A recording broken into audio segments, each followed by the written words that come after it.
Welcome back to episode 2 of this hyper-realistic male portrait tutorial series. Today we are focusing on foundation of our drawing, sketching a precise outline of the visible half of the face using the grid method. This step is absolutely crucial because it sets the accuracy for everything that follows, from shading to final highlights. Start with a clean sheet of Brustro 250 GSM paper or any similar textured paper that handles charcoal well. The first thing we will do is measure and mark 1 centimeter border around all the four edges of the sheet. This white border not only frames the artwork beautifully but also gives us room to tape down the paper without damaging our working area.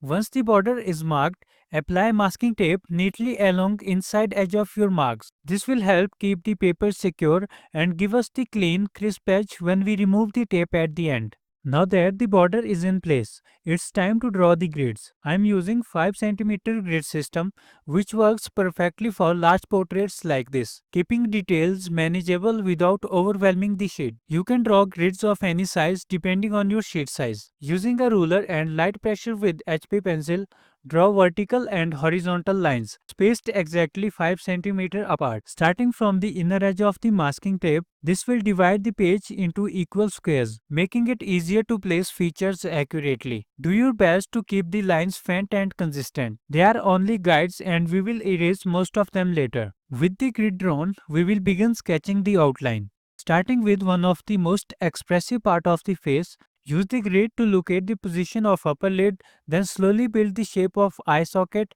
iris and lower lid. Pay close attention to curves, especially around the tear duct and the shadows inside the inner corner.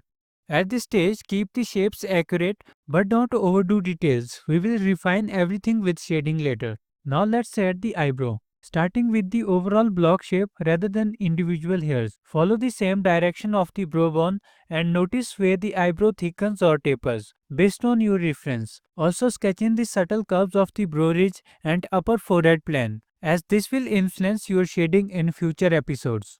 Next, let's work on the forehead and hairline. Begin blocking in the curved shape of the forehead using reference points from the grid. Use soft, short pencil strokes to stay flexible as you refine the form. Then sketch in the hairline, focusing on the wet, slightly messy strands that drape over the forehead. We are not adding hair texture yet, just placing the overall flow and angles. Now it is time to move down to the nose. Start from the inner corner of the eye and draw the bridge, following it gently downward. Then outline the nostril, the side plane and the lower tip of the nose. In this reference, one side of the nose fades into deep shadow. So keep that edge soft and minimal. Focus on shape, not detail for now. From the side of the nose, move down to the cheek counter. Observe how it curves outward and then leads into the jawline. Lightly sketch the outline along the grid, making sure the shape feels natural and symmetrical with the rest of the face. This area contains some facial hair, but we will handle that in shading stage. Right now we are just mapping out the structure. Now let's outline the lips, starting with the center line that separates the upper and lower lip. Then sketch the curve of the upper lip. Notice how it is slightly stuck into the shadow area. The lower lip is more illuminated, so its edges will be bit sharper in the outline. Finally, sketch the contour of the chin, following the slight dip below the lip and subtle slope of the jaw. And here we have it, a complete outline of visible half of the face mapped with clean proportionate lines using 5 centimeter grid. This outline will guide every layer of shading and detail that follows. So here are some quick tips.